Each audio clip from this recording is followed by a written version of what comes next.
मुद मंगलमय संत समाज विद्वत वृंद, धर्मानुरागी सज्जनों, श्रद्धा मूर्ति देवियों,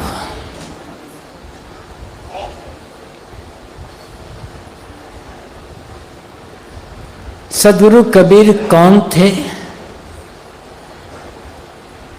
बताने की आवश्यकता नहीं।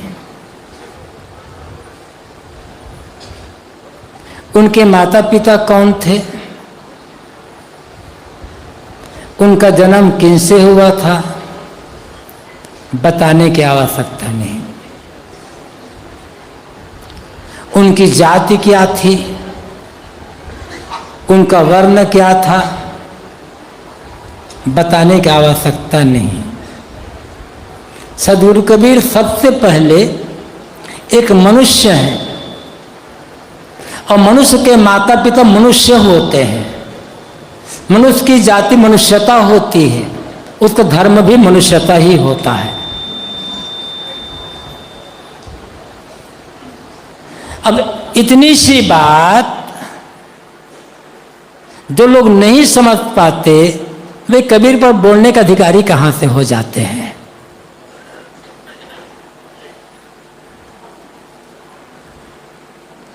सबसे अधिक कबीर साहब को समझना है तो सबसे पहले मनुष्य होना पड़ेगा, बनना नहीं होगा। मनुष्य बनना नहीं, मनुष्य तो है ही, बनना क्या होगा।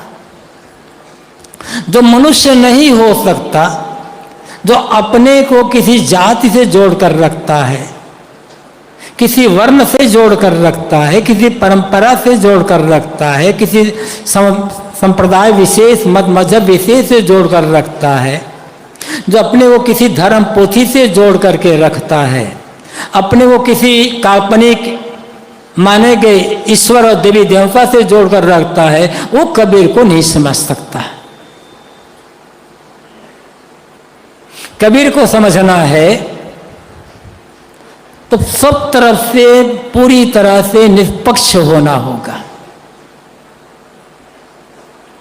जैसा कि सद्गुरु कबीर ने स्वयं कहा, न काहू से दोस्ती न काहू से बैर, मतलब न्यूट्रल होना, निष्पक्ष होना। हम चिपक जाते हैं, या तो जाति से चिपकते हैं, वर्ण से चिपकते हैं, मजहब संप्रदाय से चिपकते हैं, किसी गुरु विशेष से चिपक जाते हैं, किसी समुदाय विशेष से चिपक जाते हैं, किसी परंपरा विशेष से चिपक जाते हैं। और जब चिपक करके समझेंगे कबीर साहब को तो उन्हें समझा नहीं जा सकता है। कबीर साहब को समझने के लिए स्वयं कबीर बनना पड़ेगा। उदार दिल तो चाहिए। संकुचित हृदय रखकर कबीर साहब को समझा नहीं जा सकता।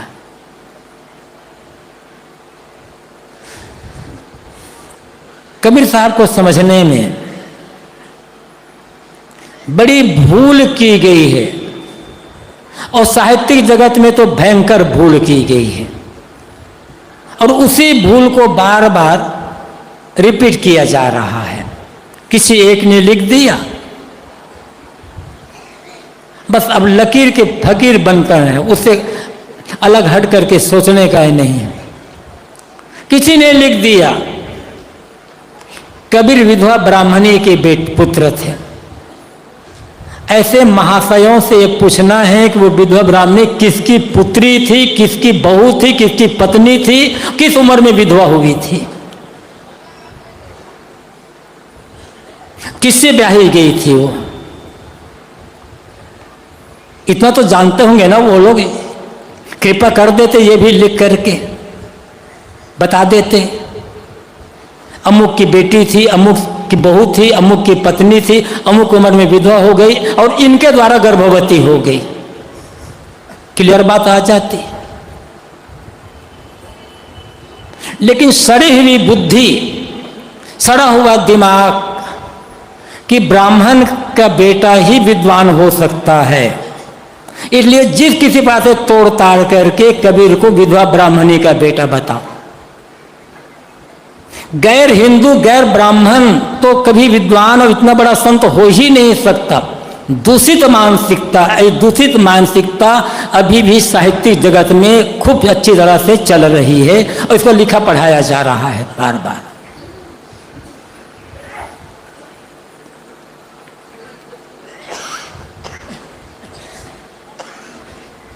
जो किसी संत का मूल्यांकन उनके संतत्व उनकी साधना का आधार पर न करके उनकी जाति उनकी भाषा के आधार पर करता है, उसकी विद्वता ही संदिग्ध है।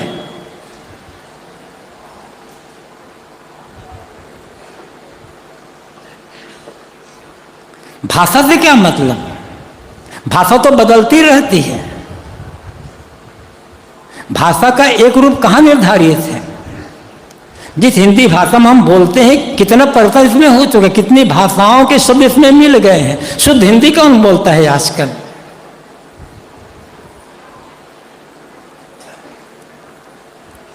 कबीर की भाषा साधुकड़ी थी। अरे भाई कबीर साधु थे तो साधु भाषा साधुकड़ी तो होगी ही ना। जब आप खुद कहते हो कबीर अनपढ़ थे तो विद्वतापूर्ण भाषा कहां से आएगी उनके पास? एक और कहा जाता है कबीर अनपढ़ थे, दूसरी ओर कहा जाता है कि कबीर की भाषा समझ में नहीं आती, तीसरी ओर कहा जाता है कि कबीर सामान्य जो गरीब जुलाहे ऐसे दबे कुतले लोग उनके बीच अपनी बात रख रहे थे। तो प्रश्न यह है कबीर साहब की जिस भाषा को, कबीर साहब की जिस बात को गरीब अनपढ़ दलित शोषित जनता समझ रही थी उसको आप नहीं समझ रहे थे, तो मतलब आपकी विद्वता संदिग्ध है। आप में अकल ही नहीं है इतनी समझने लायक कबीर की भाषा को।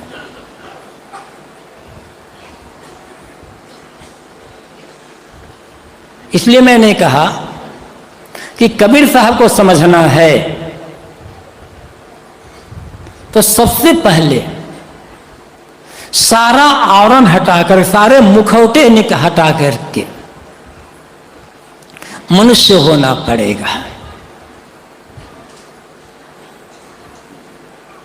और मनुष्य का मूल्यांकन मनुष्यता के आधार पर करना होगा। जितनी जातियां हैं सब काल्पनिक है, कृत्रिम है। लेकिन जातियां बड़ी हो गई और जातियों के तले दबा इंसान छोटा हो गया।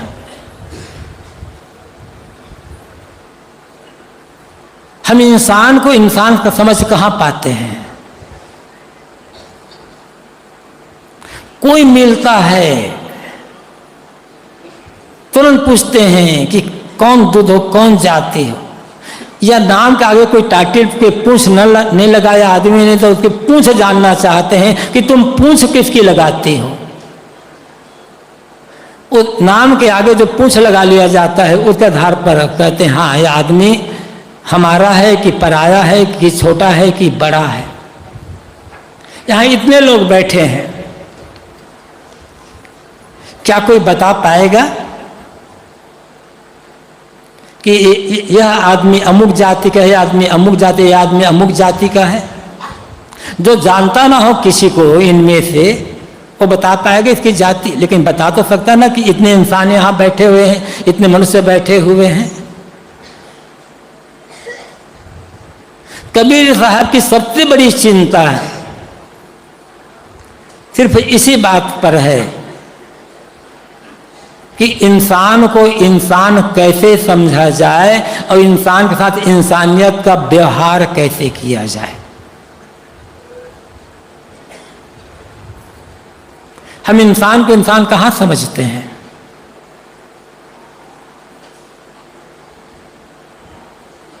इंसान के इंसान समझते तो इंसानियत का व्यवहार करते ना। इतना हम आज के इस विज्ञान युग में कितनी सदी में जी रहे हैं क्या इंसान को इंसान समझ पाए हैं? आज भी कैसे कैसे अत्याचार किए जा रहे हैं। छोटी जाति बड़ी जाति तथाकथित बड़ी जाति के लोग छोटी जाति कहलाने वालों पर कहाँ अकल आई है हमें आज का? जिस बात को अनपढ़ कहे जाने वाले कबीर समझ रहे हैं, उस बात को आज का पढ़ा लिखा सभ्य कहलाने का दम्भ रखने वाला आदमी समझ नहीं पा रहा है। कितनी पीड़ा रही होगी कबीर साहब के मन में, और इसीलिए उन्होंने इस वर्णवाद जातिवाद का खुल करके खंडन कर दिया। साहब ने के अंदर कितना दर्द हुआ होगा, तब उन्हें कहना पड़ा, और किसी लेत हो छींचा तुमसे कहो कौन है नीचा। किसी आदमी से छू जाने मात्र से तुम अपने को छोटा मान लेते हो और पानी की छींटे मार करके अपने को पवित्र होने का ढोंग और नाटक करते हो। साहब कहते तुमसे नीच कौन होगा जो आदमी का आदमी मार रहे हैं। एक आदमी साफ पाक साफ सुथरा कपड़ा चरित्रमान आदमी जिस छोटी जाति का मान लिया गया, वह किसी बड़ी जाति के आदमी को छू दिया तो कहते हैं मैं तो अब अछूत हो गया, मैं अपवित्र हो गया। अब पवित्र होने के लिए क्या करेगा? वो पानी की छींटे मारेगा। पता नहीं पानी में कितने कोई थूक मिली हुई है, मछली में धन्य टट्टी पेशाब किया हुआ है, वो पानी पवित्र हो गया।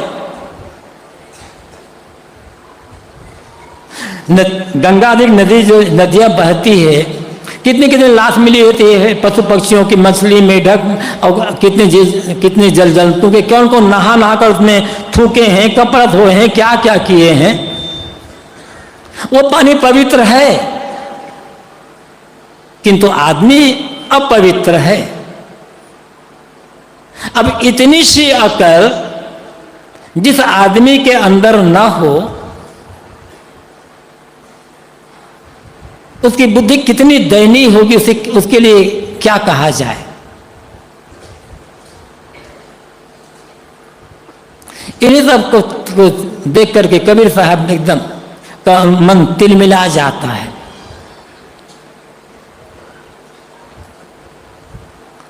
कम से कम हम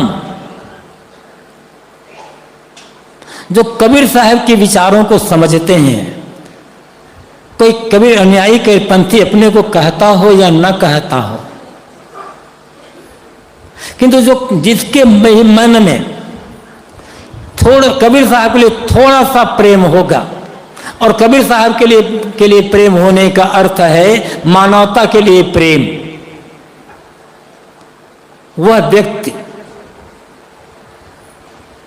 जाति के आधार पर किसी का मूल्यांकन तो नहीं करेगा कभी, उस चीज के भेदभाव तो नहीं रखेगा कभी। मानवीय प्रेम,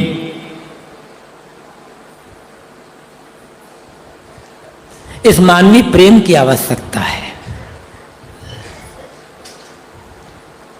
इसलिए सबसे पहले हम मनुष्य बने, मनुष्यता का आचरण करें।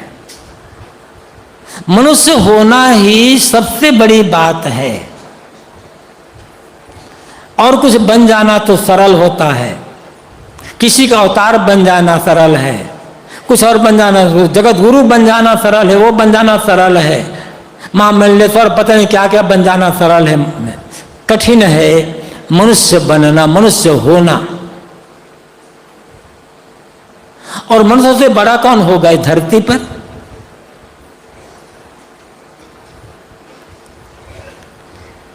इस धरती में जब मनुष्य है तो धरती की शोभा है, और मनुष्य ना हो तो धरती में कौन शोभा होगी?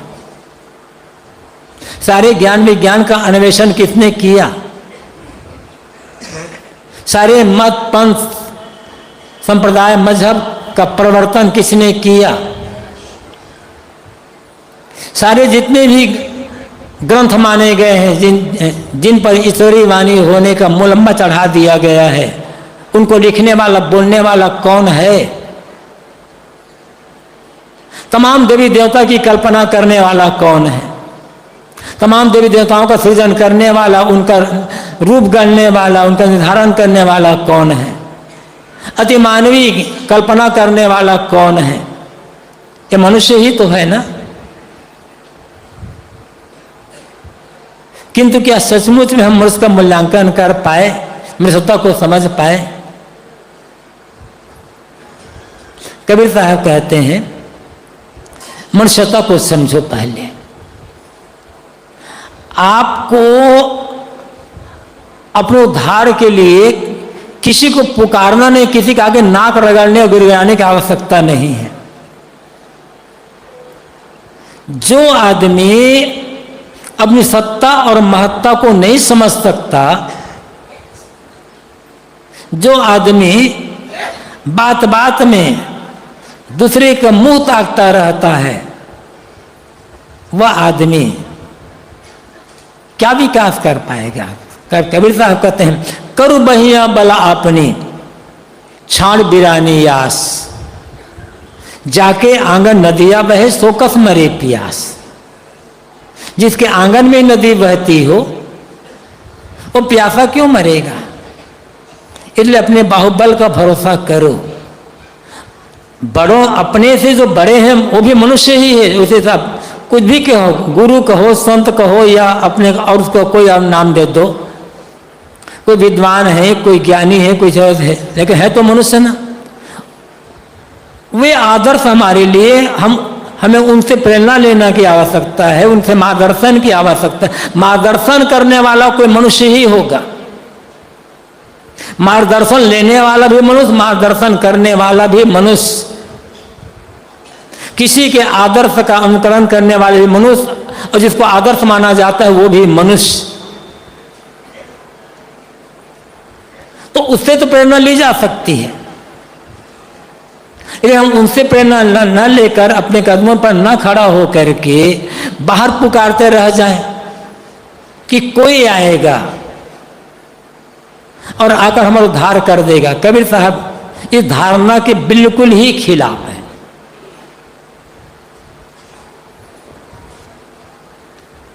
ये समझ लें, आपको छोड़कर आपको उद्धार करने वाला कोई दूसरा है तो आप जैसा मनुष्य ही है, आकाश से कोई उतरेगा नहीं। इसलिए अति मानवीय कल्पना करके भटकने की, उसे पुकारने की आवश्यकता नहीं। इतना तो पुकारा जा रहा है, बड़े बड़े स्पीकर लगा करके दिन रात। कोई सुनने वाला होता ना तो सुन लिया होता। अब तक सुनते सुनते बेचारे का कान ही बहरा हो गया होगा, तो सुनेगा कहां से वो? अब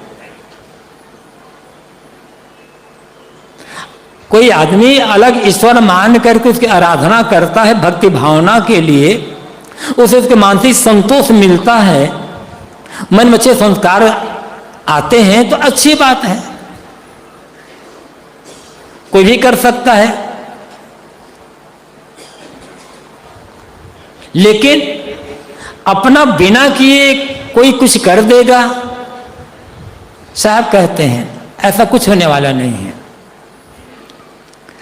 किसी को कुछ पाना नहीं है, जिसे पाना चाहते हैं वो पहले से प्राप्त है। इसलिए कबीर साहब का जो परमात्मा है, कबीर साहब का जो देवी देवता है, उनका जो उपास्य है, वह भी मनुष्य रूप में ही है, वो मनुष्य ही है।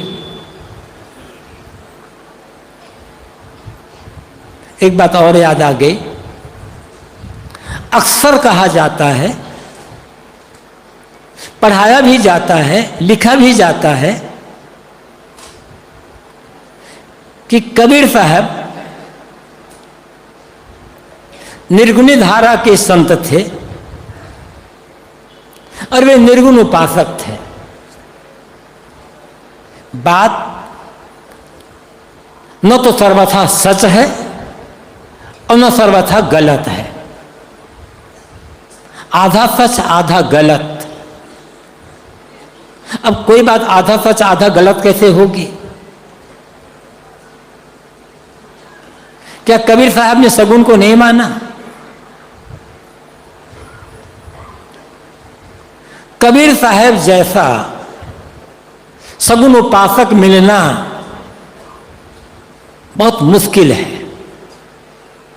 बिल्ला बिल्ला होगा कोई कबीर साहब जैसा सगुन उपासक।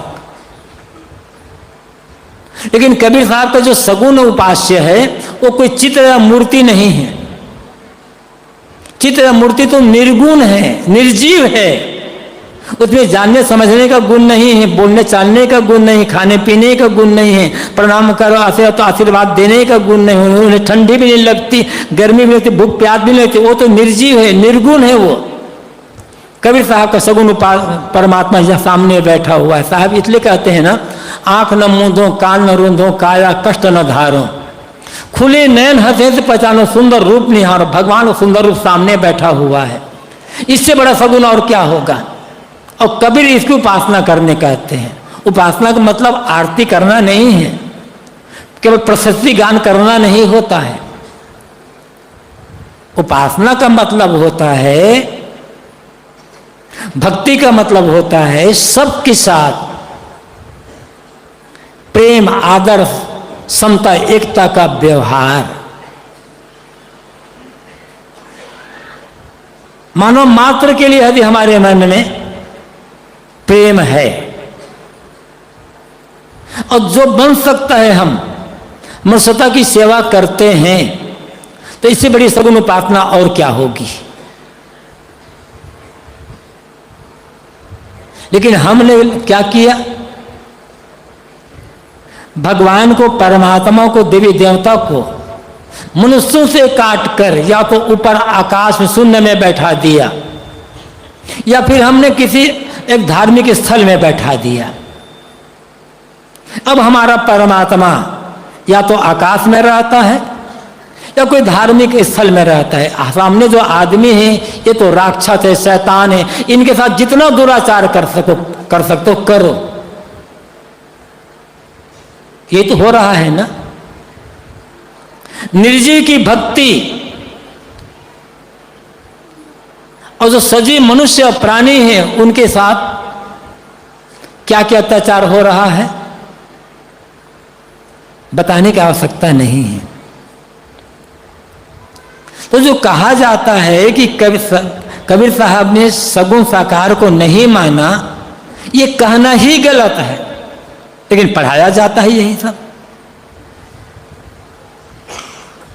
गुरु गोविंद दो खड़े काके लागू पाए, बलिहारी गुरु आपने गोविंद देव बिताए। ये गुरु सगुन है या निर्गुण है? गुरु तो सगुन है ना, साक्षात्कार।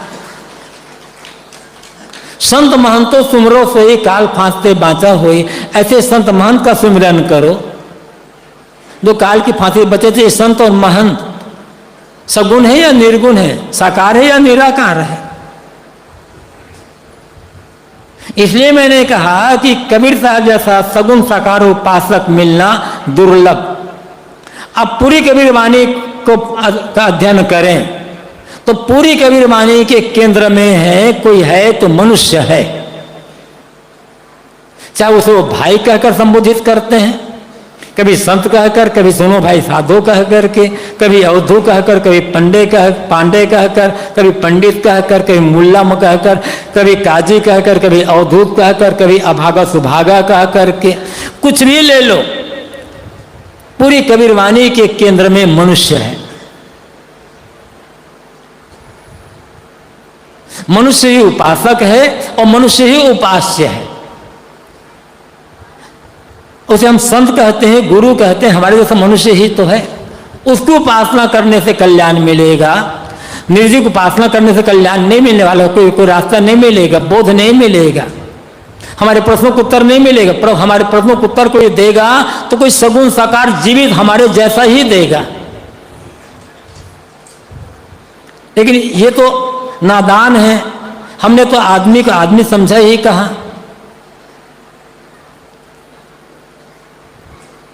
इसलिए एक काल्पनिक ईश्वर की उपासना, उसकी सेवा, उसकी भक्ति, उसकी आराधना, या तो निर्जीव चित्र मूर्ति पानी पत्थर की उपासना, और इंसानियत का तिरस्कार धर्म बन गया है। ये धर्म नहीं है, घोर अधर्म है। और धर्म किसी धार्मिक स्थल में नहीं है, धर्म आकाश पाताल में नहीं है। धर्म तो हमारे आपके जीवन में है। सुबह सत्र में मैंने कहा था, धर्म का अर्थ है ईमानदारी पूर्वक अपने कर्तव्य का पालन। धर्म है नैतिकता, धर्म है सदाचार। जो आदमी जिस श्रेणी में है उस श्रेणी में का उसका जो कर्तव्य है उसका ईमानदारी से पालन करना। जीवन के जिस सारे काम नैतिकता पूर्ण होना और जीवन का सदाचार पूर्ण होना, बस यही, इसी में ही धर्म समाया हुआ है। फिर पूजा पाठ अपने अपने ढंग से कोई करता है, करे, उसके लिए कौन मना करता है। लेकिन कर्मकांड में, पूजा पाठ में धर्म नहीं है। कर्मकांड और पूजा पाठ से, कर्मकांड, पूजा पाठ और धर्म का कोई संबंध ही नहीं है। बिना कर्मकांड किए, बिना पूजा पाठ किए आदमी धार्मिक हो सकता है, और बिना ईश्वर माने आदमी धार्मिक हो सकता है।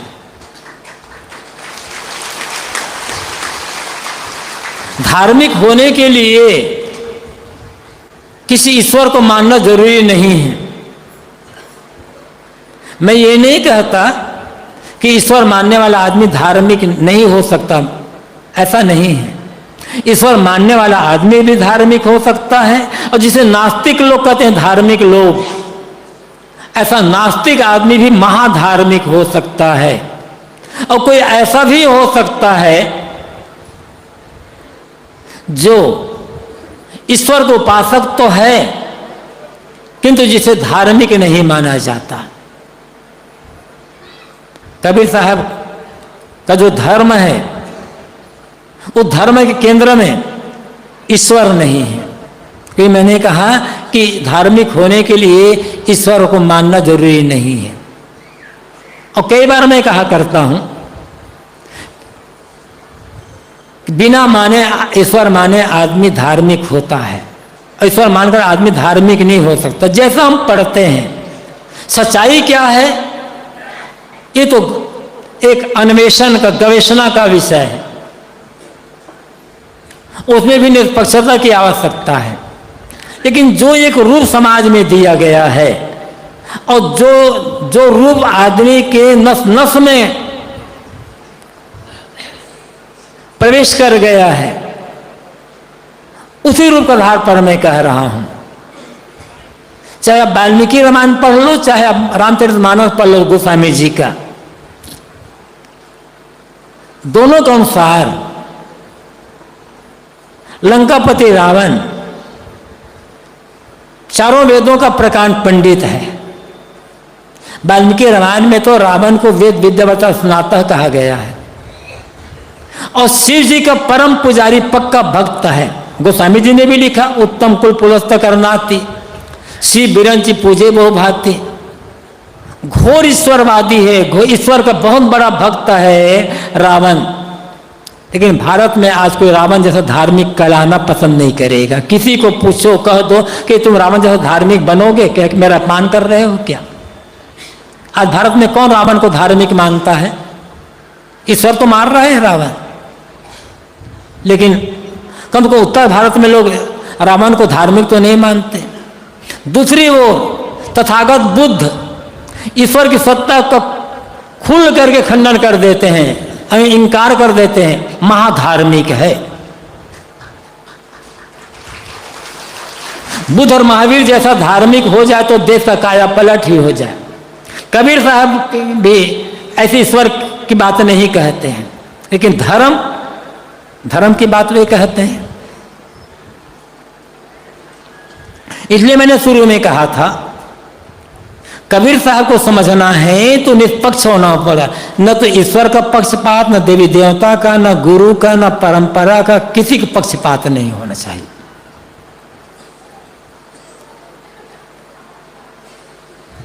कहीं कुछ भी पकड़ बनाए, कुछ भी आग्रह रखे तो समझा नहीं जा सकता। अनेक कबीर साहब के जीवन के तमाम पहलू ऐसे हैं, एक एक पहलू पर घंटों भी बोला जा सकता है, लेकिन आवश्यकता क्या है उसकी? हम कितना समझ पाए हैं कबीर साहब को? कबीर साहब पर बोलना बहुत आसान है, कठिन है कबीर को जीना।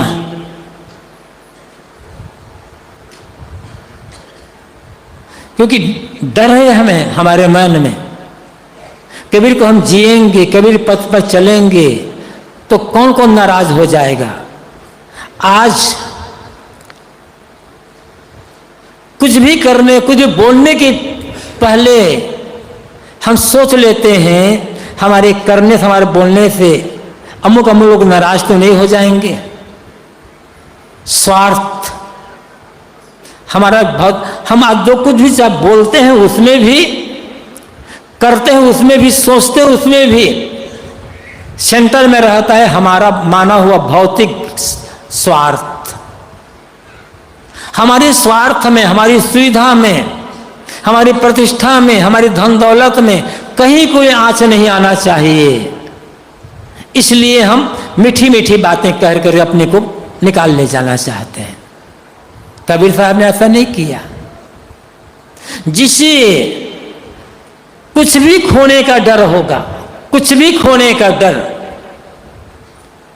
चाहे वो खोना धन दौलत के लिए हो वो डर, चाहे वो डर प्रतिष्ठा खोने का हो, चाहे वो डर अधिकार खोने का हो, चाहे वो डर पद खोने का हो, चाहे वो डर सुविधा खोने का हो, ऐसा व्यक्ति कबीर साहब को नहीं समझ सकता और कबीर को जी नहीं सकता।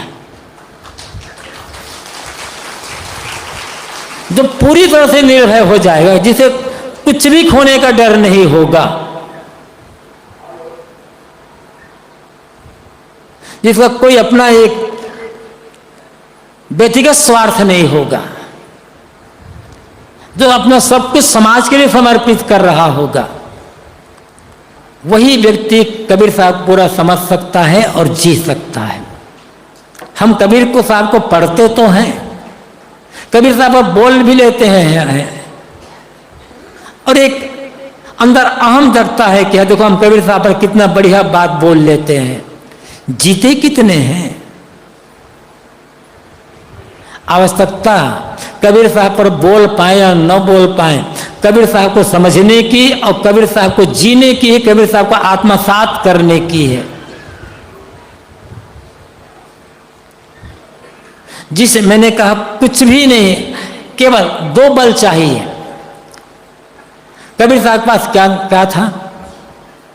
न जाति बल, न वर्ण बल, न परंपरा का बल, न धन बल, न विद्या बल, न बुद्धि बल, न तो किसी मजहब संप्रदाय का बल, न किसी ईश्वरी वाणी का बल, न किसी अवतार पैगंबर का बल, कुछ तो नहीं था कबीर साहब के पास। सारे बलों से हीन थे कबीर साहब, लौकिक दृष्टि से देखेंगे तब। लेकिन चौराहे पर खड़े होकर डंके की चोट पर कहते हैं बेमुरवत कहते हैं, डरते नहीं हो। क्यों? क्या था कबीर साहब पास कि एक गरीब दुल्हे के घर झोपड़पट्टी में पला हुआ एक बालक, जो सब सारे प्रकार के भौतिक से वंचित है पूरी तरह से, इतना दहाड़ करके कहते हैं कि बड़े बड़े कहलाने वाले भी उनके सामने मौन होकर रह जाते हैं। क्या थे कबीर साहब के पास? कबीर साहब के पास था केवल आत्मबल और सत्य बल। जिसके पास सत्य बल होगा और आत्मबल होगा, वो व्यक्ति पूरी दुनिया को झुका सकता है। कबीर साहब ने करके दिखला दिया है। लेकिन आत्मबल तभी होगा और कबीर और सत्य का बल तभी होगा जब हम अपने आप को सब तरफ से सारी पकड़ से छुड़ा लेंगे। कुछ खोने का डर नहीं होगा, कुछ बनने का लोभ नहीं होगा। डर और भय, लोभ और भय, ये हमें सत्य के मार्ग में चलने से रोकता है। दोनों रोक देते हैं हम। डर खोने का, लोभ है पाने का। जिसे खोने का डर और पाने का लोभ होगा ना, वो कबीर साहब को क्या कभी सत्य को नहीं समझ सकता, न बुद्ध को, न महावीर को, न किसी महापुरुष को समझ सकता है। जिसे किसी का खोने का डर ना हो, पाने का लोभ ना हो, सत्य को समझ सकता हो। सत्य को समझना ही सभी महापुरुषों को समझना है। और कबीर साहब को जो समझेगा वो किसी भी महापुरुष का तिरस्कार नहीं करेगा। जो कबीर साहब को पूरी तरह से समझकर अंगीकार कर लेगा, उसके लिए सभी महापुरुष आदरणीय और श्रद्धेय पूजनीय हो जाएंगे। और कबीर साहब ने का संदेश हमें ये बताता है, बहुत बोलना नहीं है, लेकिन खास बात यह है कि हम सब मनुष्य हैं। हमारे सामने जो है वे भी मनुष्य हैं। एक आदमी दूसरे आदमी से जब मिले तो मनुष्यता का, प्रेम का, आदर सम्मान का व्यवहार करे। धर्म नैतिकता है, शील है, सदाचार है, अपनी कर्तव्य का ईमानदारी पूर्वक पालन करना है।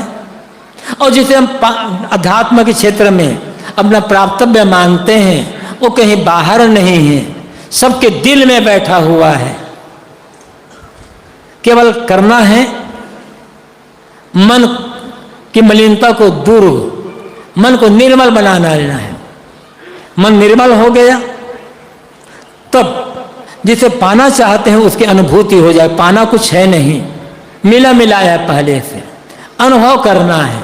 और अनुभव के लिए मन की निर्मलता का आवश्यकता है। साहब की साखी याद ही होगी, यह मन तो निर्मल भया जैसे गंगा नीर, पीछे पीछे हरि फिरे कहत कबीर कबीर। ये कहने का तरीका है। निर्मल मन में ही वो पूर्ण आत्म शांति, आत्म तृप्त, आत्म संतुष्टि का अनुभव होगा। और यही कि आप उसे ब्रह्म का पाना कहो, ईश्वर का पाना कहो, खुदा का पाना कहो, हकबीनी निर्वाण का पाना कहो, आत्मा का पाना कहो, ये सारे शब्द हैं, इनमें उलझने की आवश्यकता नहीं है। बिना मनुष्यता, नैतिकता और मन की निर्मलता के सत्य का बोध हो नहीं सकता। और मन में परम शांति, परमानंद का अनुभव हो नहीं सकता। कबीर साहब की वाणियाँ हमें इसी संदेश देती है। पढ़ना है, सुनना है, मनन करना है और मनन करके आचरण करना है, तो निश्चित ही हम कबीर साहब का अनुयायी हो सकते हैं। और उनके वाणियों को जीना ही उनके प्रति श्रद्धा सुमन, श्रद्धांजलि अर्पित करना होगा। थोड़ी चर्चा इस संदर्भ में मैंने की। आप